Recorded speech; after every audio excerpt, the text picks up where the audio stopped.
Hello everyone, this is Shivani Garg, Assistant Professor from Government Engineering College, Bikaner. In previous lectures, we have seen the basic introduction of frequency response and graphical representation of frequency response using body plot. We have also covered some examples of body plot. In this lecture, we will be studying the graphical representation of frequency response using polar plot. So what is polar plot? Polar plots are the plot of magnitude m versus phase angle phi of open loop transfer function gj omega. So it is the plot of magnitude m versus phi of open loop transfer function. Unlike body plot where we draw the two different plots for m and phi, in polar plot we draw a single graph of m and phi with omega varied from 0 to infinity. So it's one of the advantage of polar plot is that frequency characteristic of the system can be estimated using the single plot. However, it also has one disadvantage that it does not clearly indicate the contribution of each individual factors. Like in body plot, we have seen how the constant gain is affecting our body plot, how our single pole is affecting our body plot. If the single pole is of first order or second order, how these are affecting the body plot. But in polar plot, it is not possible. It will give the overall characteristic of the open loop transfer function. So let's consider some basic examples to understand how we plot the polar plot. So for this, let us consider. So first, we will see how we use this axis to draw the polar plot. This is the real axis and this is your imaginary axis. Okay. At this point, your angle is 0 degree or minus pi.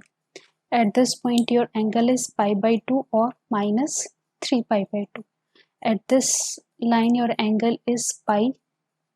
At this point, your angle is minus pi by 2 or 3 pi by 2. Okay. And at this angle, 0 minus pi or 2 pi. Okay.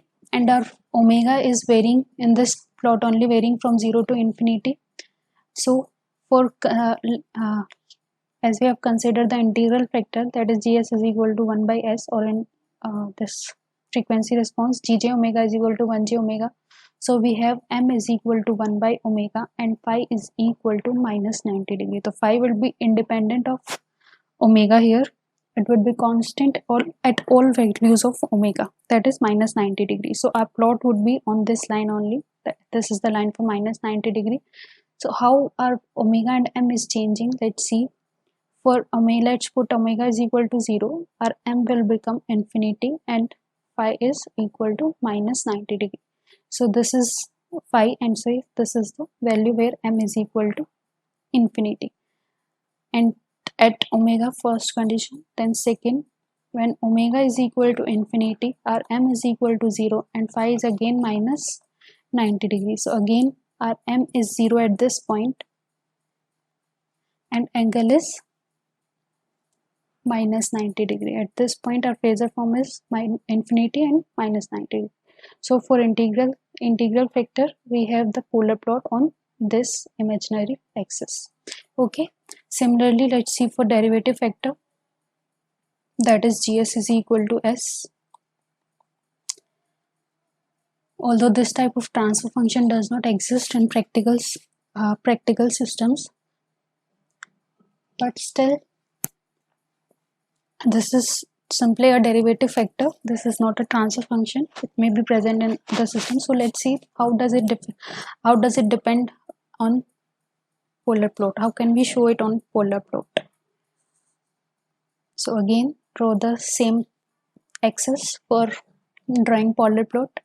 Again, we have magnitude m is equal to omega and phi is again constant, that is plus 90 degrees. So now we put omega is equal to 0, first condition, then our m also equal to 0 and phi is 90 degrees. So our phasor is 0 plus 90 degree. And then second condition, when we put omega is equal to infinity, our m would also become infinity and phi is still plus 90 degree. So our phasor is infinity angle 90 degrees. So our at one point when omega is equal to 0, this is the point where omega is equal to 0 and angle is plus 90 degree, and our angle is fixed at plus 90 degree, so it will increase on this line only, and at omega is equal to infinity our m will become infinity. So the polar plot for derivative vector would be on positive imaginary axis. Okay, so let's see some more examples for drawing polar plot. Here we have the first order pole. This is also called as the transfer function of RC filter, if you remember, where t is equal to the time constant, that is RC. So if you draw a simple RC filter, you can get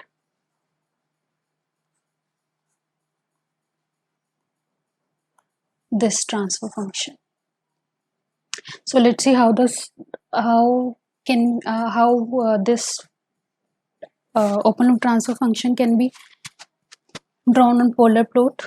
So here we have again the magnitude m is equal to 1 upon under root 1 plus omega square t square. From this equation we have m is equal to 1 upon under root of 1 plus omega square t square, and here phi is equal to minus tan inverse, as this is pole, so the angle would be minus tan inverse omega t. So again we do the same thing. Let's put omega is equal to 0. So when you put omega is equal to 0, this term will become 0 and our m will become 1, and at this point our phi it becomes 0 degree, as this 0 is 0, so our phi is 0 degrees. Now let's put the omega value of omega is equal to 1. So when we put omega is equal to 1, sorry, not 1, it should be 1 by t. Okay, so when we put omega is equal to 1 by t, that is omega equal to the time constant, reciprocal of the time constant, so this would become 1, and this would be under root 2. 1 by root 2 is 0.707, and tan inverse 1 is 45 degrees, so angle is minus 45 degree. And when in third condition, when we put infinity in this term, it becomes 0, our magnitude becomes 0, and the phase angle becomes minus 90 degree. Okay, so let's draw one by one. Let's again draw the same axis.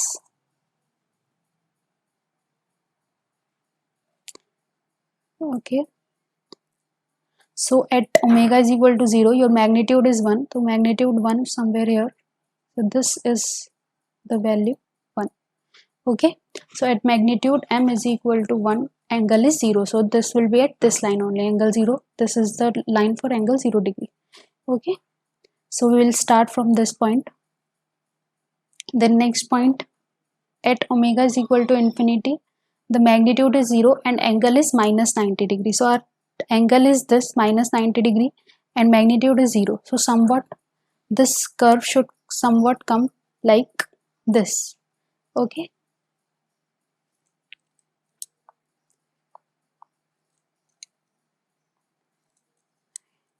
so our angle is at this curve should somewhat come like this, and at the end the angle is minus 90 degree. It will be ended at this point where m is 0 and angle is minus 90 degree. And at 1 by t, that is time constant, this value is at this point, if it is omega is equal to 1 by t, then this magnitude is 1 by root 2. So as we can see in this graph also, so this is 0.0 where omega is 0, where angle is 0 degree and magnitude is 1. This is the center point here. So this is the center. If we draw, this is your center point. Sorry.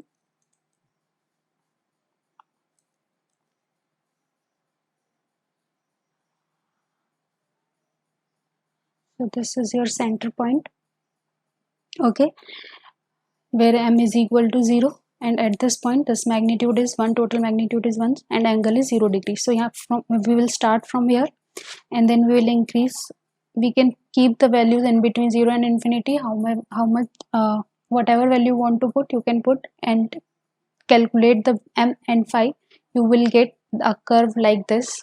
At this point, when you put infinity, your this magnitude will become 0 and your phi becomes 90 degree, and at value the time constant omega, when omega is equal to the time constant, your magnitude should be 1 by root 2 and angle should be 45 degrees. So similarly you can find all those points in between these values. You can keep any value of omega and then calculate all these points, and then we can simply connect them, okay, with different angles. So this would be some angle at some value of omega, but in general we put extreme values of omega in polar plot for drawing the polar plot. We just need the asymptotic plot, we don't need actual plot, we just draw some approximate polar plot, okay. So let's see one more example where we have added one pole. In the previous case we have added one more pole at origin, okay. So now in this case the magnitude m is equal to 1 upon omega under root 1 plus omega square t square, okay, and phi is equal to minus 90 degree. This will contribute for an angle minus 90 degree, and for this the angle is tan inverse omega t. Again we will check for those extreme cases. Let's put omega is equal to 0.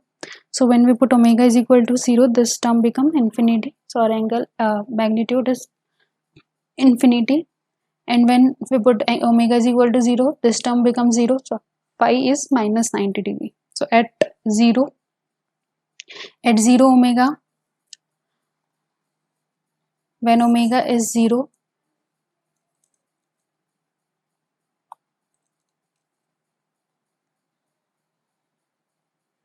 our angle is minus 90 degree and m would be somewhere here, okay.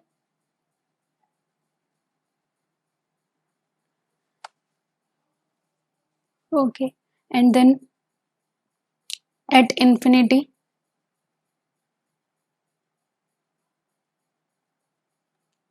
when we are putting omega is equal to infinity, our n becomes 0 and angle is minus 180 degrees. So this should be on the somewhere on this line, okay.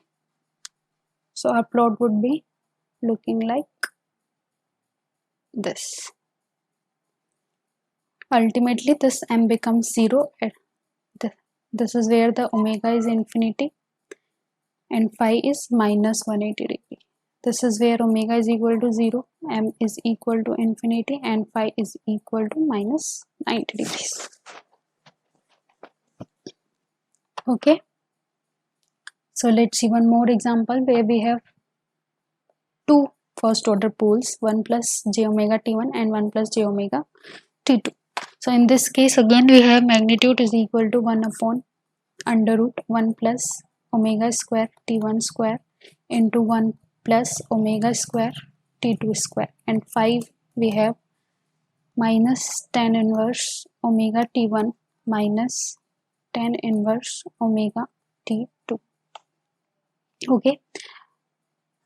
We can also write this term in real and imaginary part. We can simply multiply the complex conjugate of these terms, divide these terms with their complex conjugate. So what we get 1 minus j omega t1 into 1 minus j omega t2 upon 1 plus omega square t1 square into 1 plus omega square t2 square is equal to, so if we can keep the imaginary and real part together, so we have this 1 upon 1 plus omega square t1 square into 1 plus omega square t2 square, and in numerator we have this, we will multiply 1 minus minus plus, and then j square would become minus, so omega square t1 t2 minus imaginary part, can take the j term common, so we will have omega t2 plus omega t1 upon same thing 1 plus omega t1 square plus 1 plus omega square t2 square. Okay, so first we will check m and phi.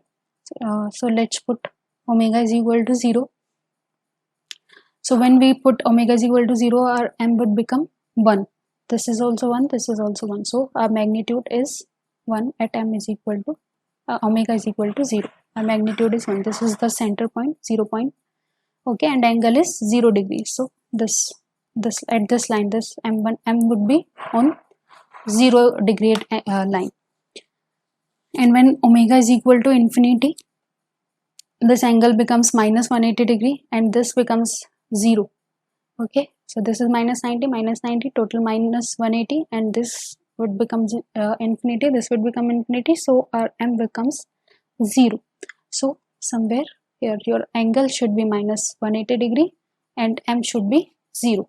Okay, so at this point your m is 0 and phi is minus 180 degree, and here phi is 0 degree. So but now we have to check at which point this curve is crossing the imaginary axis. So when it is crossing the imaginary axis, its real part becomes 0. Okay, so its real part becomes 0. Oh, no, when this curve would, we want to know at what point this curve may cross the imaginary axis or may touch the imaginary axis. So at the imaginary axis, its real part is 0, so we can put the real part of this point to 0 and we get the value of omega. This, if we put this real part is 0, we get omega square t1 t2 is equal to 0. So from here we have omega is equal to 1 by t1 t2 under root t1 t2.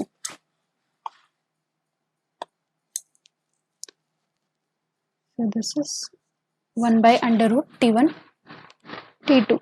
So this is the point where this curve would cross the imaginary axis. At this point we can also calculate the magnitude by putting omega is equal to under root of t1 t2, and we can calculate the magnitude. So this value would be the same value which we are calculating here. Okay, and similarly we can calculate if this curve is crossing the real axis. So for checking that part, if our curve is crossing the real axis, what we can do, we can put the imaginary part as 0. Okay, so once we put imaginary part as 0, what we get omega t2 plus omega t1 is equal to 0. So from here t2 is equal to minus t1, so which is not possible. These these two time difference are individual and not equal and opposite to each other. So this curve will not cross the real axis, so we get a curve like this.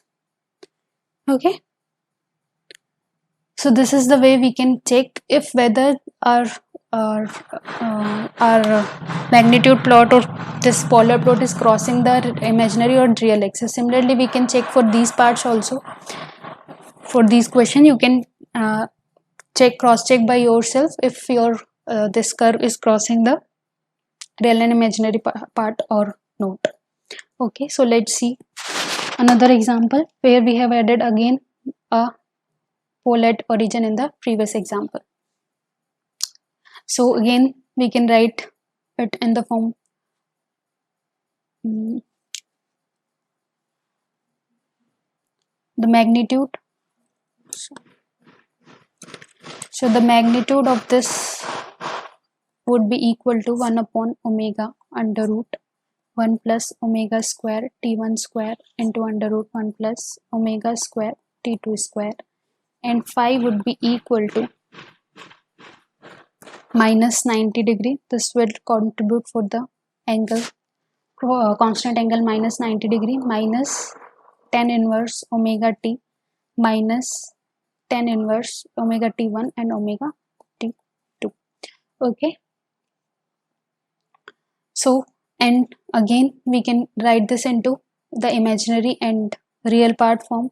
So we have already calculated the imaginary and real part for this term. We can simply multiply this term with that solution, and we will get the rectangular form for this particular open loop transfer function. So let's write this equation from here. So we have for this gj omega would be equal to 1 by j omega 1 minus omega square t1 t2 upon 1 plus omega square t1 square into 1 plus omega square t2 square minus j omega t1 plus omega t2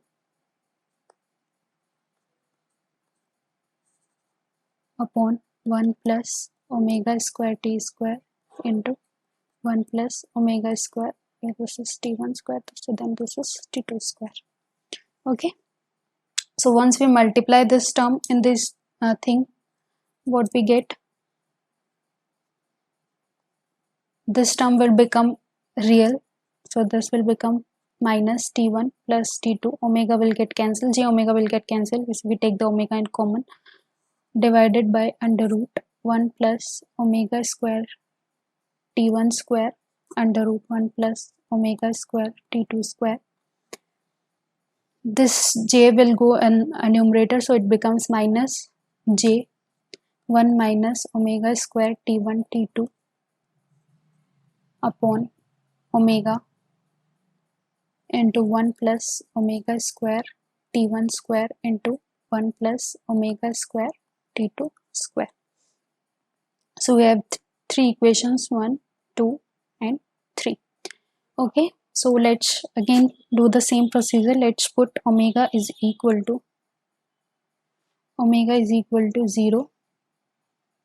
At this point our m would be equal to infinity. So this is when we put omega is equal to 0, these two terms would become 1, but due to this term m would become infinity, and our phi becomes, these two terms will contribute 0 angle, however this term is contributing for minus 90 degrees.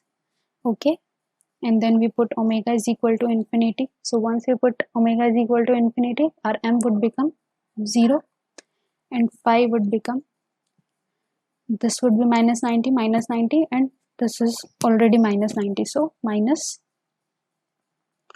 270. So initially when omega is equal to 0, our m is equal to infinity and phi is equal to minus 90 degree. So it would be on negative real axis, somewhere on negative real axis. This is your origin point here, 0. This is your minus 180 degree line. This is minus 90 degree line. So as the m is somewhat infinity, so this is far from this point, so it is starting from infinity, this m is starting from infinity, and omega is increasing in this direction, and at this point your omega is infinity and m becomes 0. At this point your m is 0 and angle is minus 270, that is plus 90 degrees. Okay, so at this point at the end when omega is infinity and m is equal to 0, phi should be minus 270 degree. Now we have to check if the system is crossing at the imaginary axis or this real axis. If yes, then at what point it is crossing. So let's check that. So let's first check if this line is crossing the imaginary axis. So again we put this term is 0. So if we put again this will get t1 plus t2 is equal to 0. This is not possible. Okay, we have two different time constants. So again, this curve is not crossing the imaginary axis. So this is our imaginary axis. This curve is not touching the imaginary axis. Okay. So once we know this term is not touching the imaginary axis, let's check if it is touching the real axis. So we put imaginary part as 0. So once we put imaginary part as 0, we get 1 minus omega square t1 t2 is equal to 0. This would give us omega is equal to 1 by root 2 t1 t2. So this is the point where our curve is touching the real axis, that is its angle is equal to minus 180 degree. Okay, at this point its angle is minus 180 degree. That you can check by putting this value in this equation. You will get the value minus this 180 degree. If you can cross check with it once. Okay, so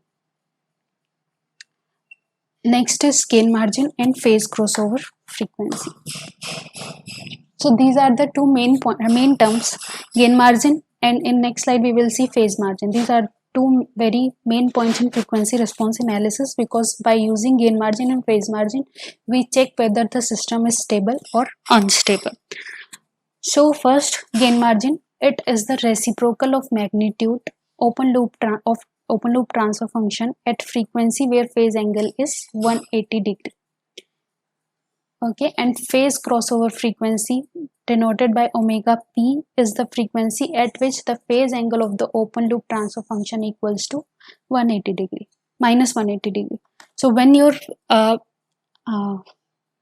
phase angle of any open loop transfer function is minus 180 degree, then that particular frequency is called as phase crossover frequency. And at this point, the reciprocal of this frequency, the reciprocal of the magnitude of that particular open loop transfer function is called as the gain margin. Okay, so in decibel, if you want to calculate this in decibel, this is the simple formula for calculating gain margin using the definition reciprocal of magnitude gj omega. Okay, so this is the magnitude of gj omega at particular omega p, that is phase crossover frequency. If we want to calculate it in decibel, so we have gain margin in decibel is equal to 20 log gm, where log is log base 10. Okay, so we get minus 20 log gj omega p. So if this gain margin is greater than 1, this term reciprocal of magnitude is greater than 1, then this term is positive. Gain margin in decibel is positive. And if this term is less than 1, then this gain margin in decibel becomes negative. So for stable system, if we have a positive gain margin, that means our system is stable. If we have negative gain margin, that means our system is unstable. So by seeing the graph, how can we check what is the gain margin? So let's consider this graph. So let's consider this graph. What is the definition? When phase angle is 180 degree. So in this, our graph is not at this particular point, this has 180 degree, and so this is at omega. So in this particular graph we do not have any. So let's consider this graph. So this is the point where angle is minus 180 degree. If you see, this is the line of minus 180 degree, and this is the point where your this magnitude has the angle minus 180 degree. So this curve has the omega p, that is phase crossover frequency, as 1 by under root t1 t2, because at this point its phase angle is minus 180 degrees. So if we calculate the magnitude of this particular point, so gj omega p, reciprocal of this point, would be equal to our gain margin. Okay, so this particular value, this is the gain value of magnitude. So if we calculate, in one reciprocal of this one would be our gain margin or If we are calculating in this form, if this value is greater than 1, the system is stable.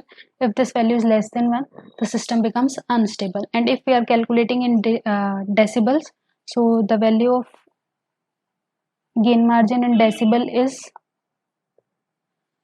this. So if this term is positive, the system is stable, and if this term becomes negative, the system becomes unstable. So this is the way you can calculate gain margin. So simply, if you are having this if you have this plot, you can simply check at which point it is crossing this minus 180 degree axis. That is the point where your frequency is called phase crossover frequency, and magnitude, reciprocal of the magnitude, is called the gain margin. Or by using the simple equation, we can calculate this point where this angle is minus 180 degree by putting the imaginary term as 0. That's what we have done in this example. Okay. So next is your phase margin.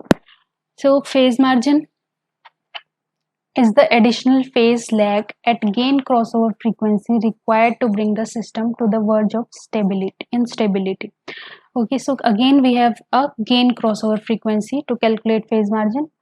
So what is gain crossover frequency? Denoted by omega g. This is the frequency at which the magnitude of open loop transfer function gj omega is unity, or if we are calculating in decibels, so it becomes 0 dB. Okay, so if we are calculating in decibel, this becomes 0 at gain crossover frequency, and if we are calculating in normal, so this gj omega becomes unity.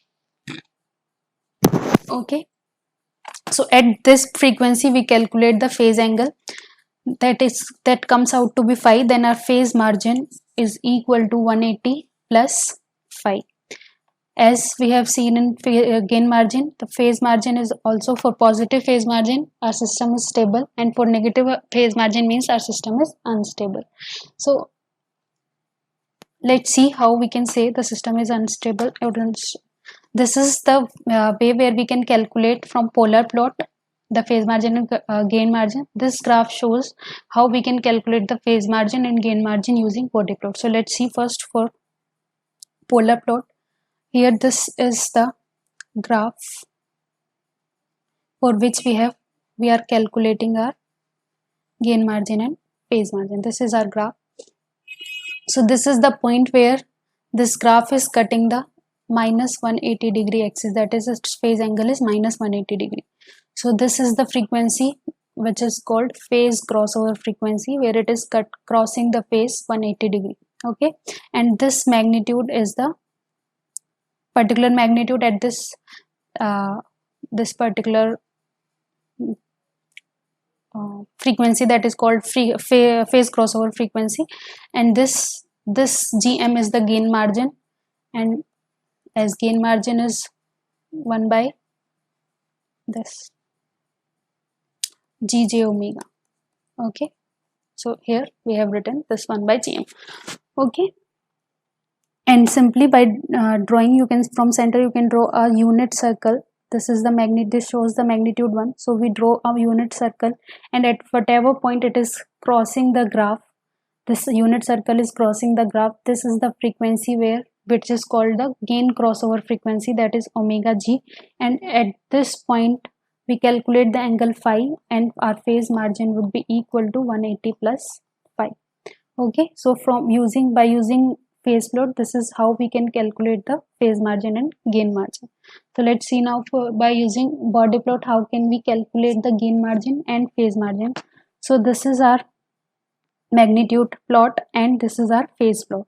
So first we see, this is the point where our magnitude is 0 dB or magnitude in or unity. Okay, so this is the point where the frequency is called omega g, that is gain crossover frequency. So if we see the phase, this is the phase angle above 180 degree. So this is the point where how much phase margin it is having. Okay, so this is your positive phase margin. So our system is stable. If you see let's check for gain margin. Again, this is the point where it is crossing the 180 degree axis, 180 degree angle. This is the line where the angle is 180 degree.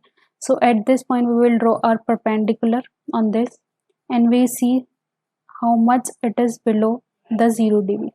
Okay, so this is the called positive gain margin. If it is above this line, this is called negative gain margin, as you calculate the reciprocal of the gain. So in when it is in negative direction, it is positive gain margin. If it is above 0 dB, it is negative gain margin.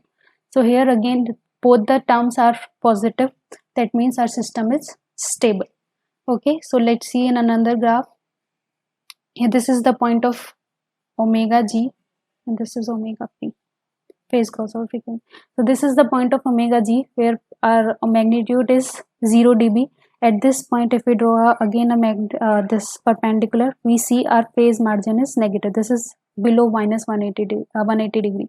So this is a negative phase margin. That means our system is unstable. So you don't need to calculate both the terms to check whether the system is stable or unstable. You can calculate only single term. If that term is positive or negative, then you can say the system is stable or unstable. Similarly, we can see for this phase crossover frequency, that is omega p, and we draw the uh, perpendicular, and we see here the gain is above 0 dB. So at this is again the negative gain margin. So our system is unstable in this case. This case is for stable system. So I hope you understood how we can calculate the gain margin and phase margin using polar plot or body plot. So that's it for today's lecture. In next lecture, we will be studying the Nyquist stability criteria. Thank you.